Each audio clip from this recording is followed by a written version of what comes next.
Sakit sa ulo, yan ang sabi.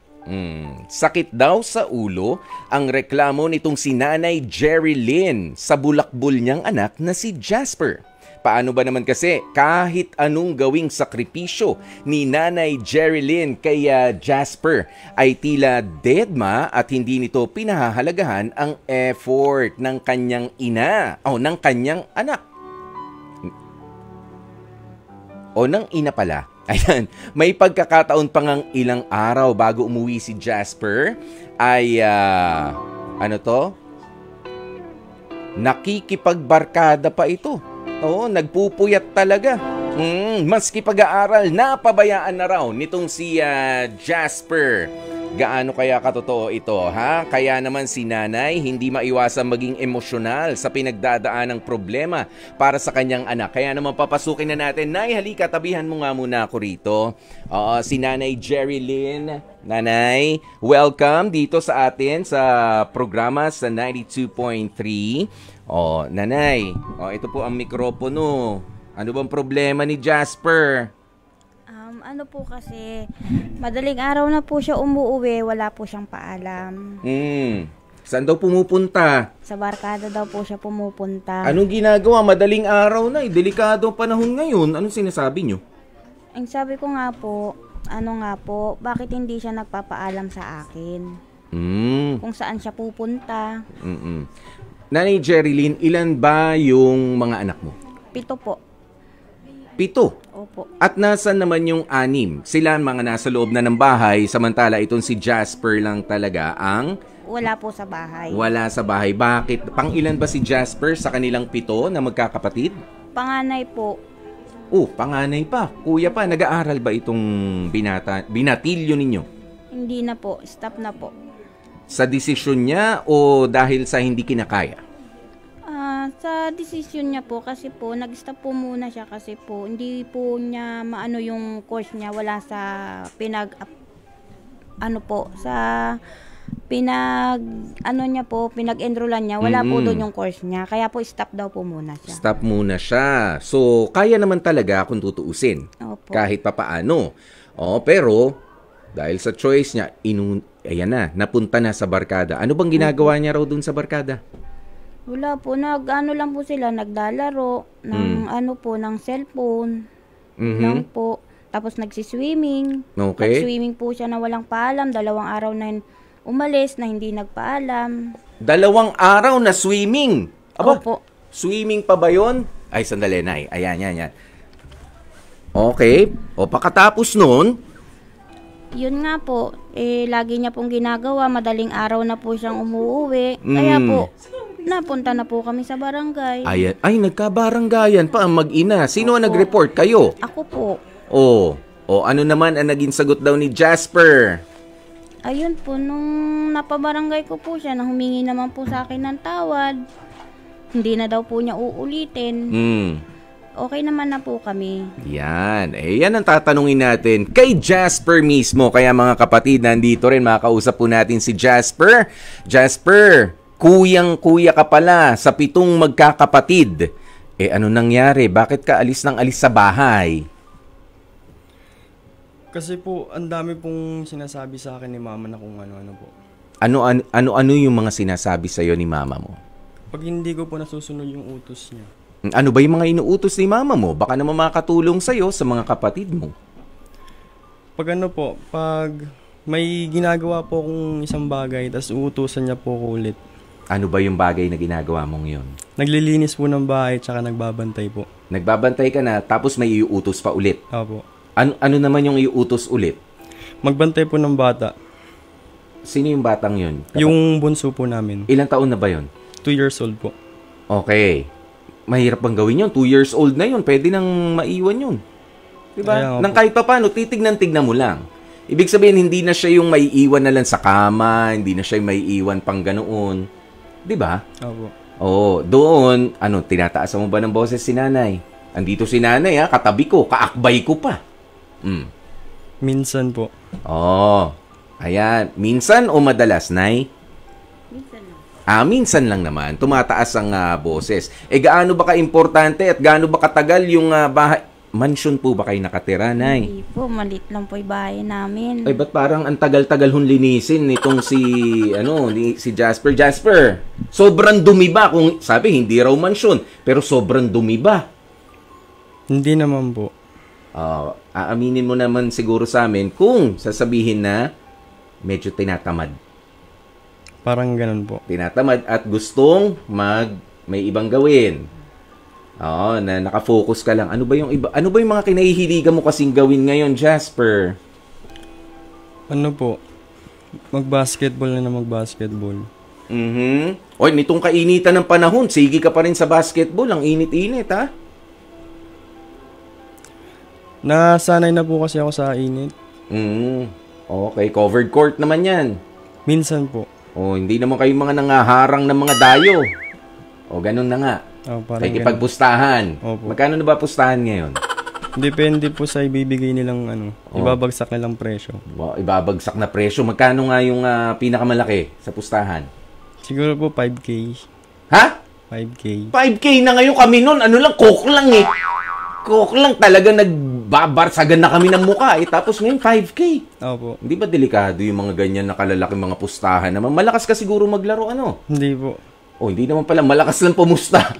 Namumusta ka lang ba? Naglalaro talaga? Naglalaro rin po. Naglalaro. Pagka ba, ayan, sabihin na natin, kapag ka ba ikaw ay nanalo, diyan, nakikinabang ba ang pamilya? Nagbibigay naman po ako. Magkano? Depende po sa hatian namin. Magkano yung naibigay mo na kay nanay? Nung nakaraan po, naglaro kami 500. 500? Opo. Totoo ba yun, Nay? Nakarating naman. Opo. Anong pakiramdam nyo pagka ganun? Umano ka ulit? Maglaro ka ulit? O dito ka na lang sa bahay? Anong nangyayari? Naabutan, syempre. Opo, hindi po. Ang ano ko naman po, pag maglaro siya, paalam siya. Yan, magpapaalam lang din. Oo. Hindi kasi alam mo, Jasper, no? Para sa mga magulang, lalo kayo 7 magkakapatid, kahit pa ikaw ikaw ang pinakakuya, ikaw ang pinakamatanda, ikaw ang inaasahang unang aalalay kay nanay. Alam mo na yan. Opo. Oo. At syempre, yung mga responsibilidad sa bahay, hindi lang yung kay nanay.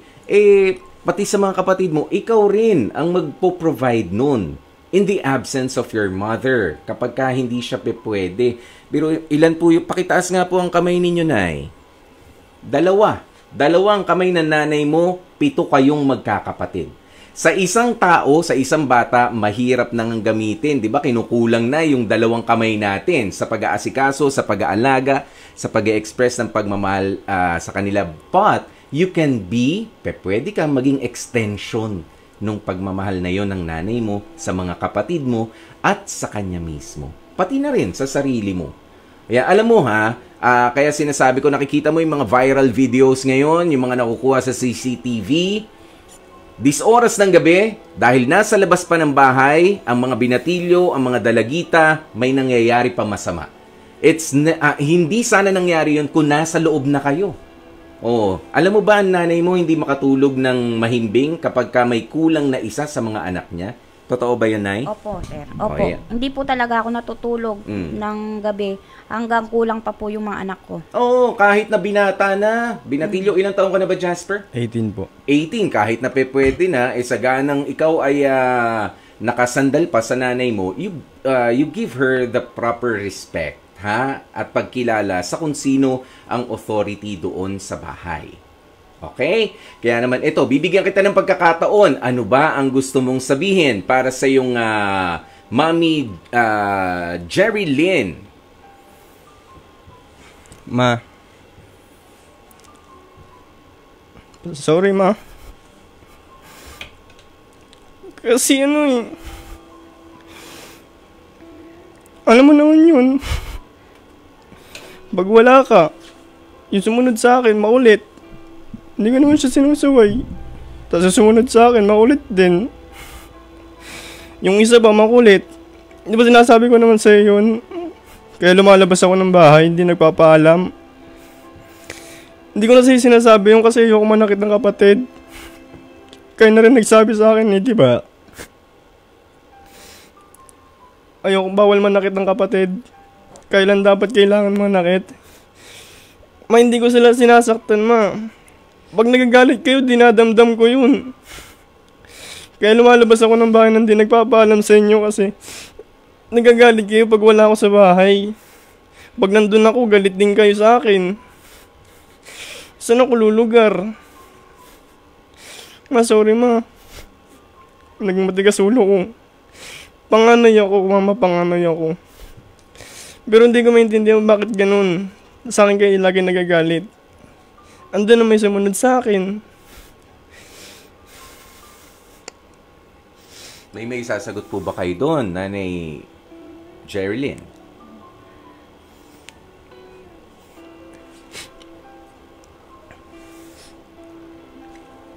Okay lang yun, basta wag mo nang uulitin yun kasi hindi ako mapakali sa loob ng bahay. Yun lang po. Meron ka bang malapit na Mother's Day, Jasper? Anong mensahe mo para kay Nanay? Ano bang tawag mo? Nanay? Mami? Mama po. Mama. Kay Mama Jerilyn. Go. Ma, thank you sa lahat ng binigay mo sa akin opportunity. Thank you kasi naging mabait ka sa amin. Thank you rin kahit na pasaway ako, pinibigyan mo pa rin ako ng pagkakataon. Siguro ngayon ma, makikinig na ako sa'yo. Hindi ko nagagawin lahat ng mga ginusto ko lang. Susunod na ako sa'yo kahit anong gawin ko. Yun lang ma, thank you. Kayo po ba, Mama Jerilyn, ay may mensahe rin para kay Jasper at sa mga kapatid niya, sa mga anak na nakikinig sa inyo ngayon? Masasabi ko lang po sa kanila, galangin nila kuya nila at sumunod sila sa kuya nila. Yun lang po. Okay lang pong umiyak. Napipigil yung sinasabi nyo. Ayaw nyo umiyak eh. Pwede pong umiyak dito. Welcome po yan dito. Pero ganyan po, ang pagmamahal ng isang ina. Sana naman, Jasper, ay nararamdaman mo rin yung pangangailangan ng tulong mo sa iyong ina. Pero tama rin yung sinabi ni Jasper. Alam ko na panganay po ako, pero wag naman din sa akin lahat ng responsibilidad. Hanay, i-divide nyo naman doon sa iba ring mga kapatid. Okay? At turuan silang maging responsable. Ikaw ba, susuporta na kay nanay ngayon sa mga gagawin? Opo. Oo, ganyan. Para makita ng mga kapatid mo, si kuya, masunurin kay nanay. Di, idol ko yun eh. Kuya ko yun eh. Yun. Diba? Teamwork. Teamwork ang kailangan. Kaya, maraming salamat po sa inyo. Nay, puntahan nyo nga ho yung anak nyo. Ang unang ipinanganak ninyo dito sa mundong ito.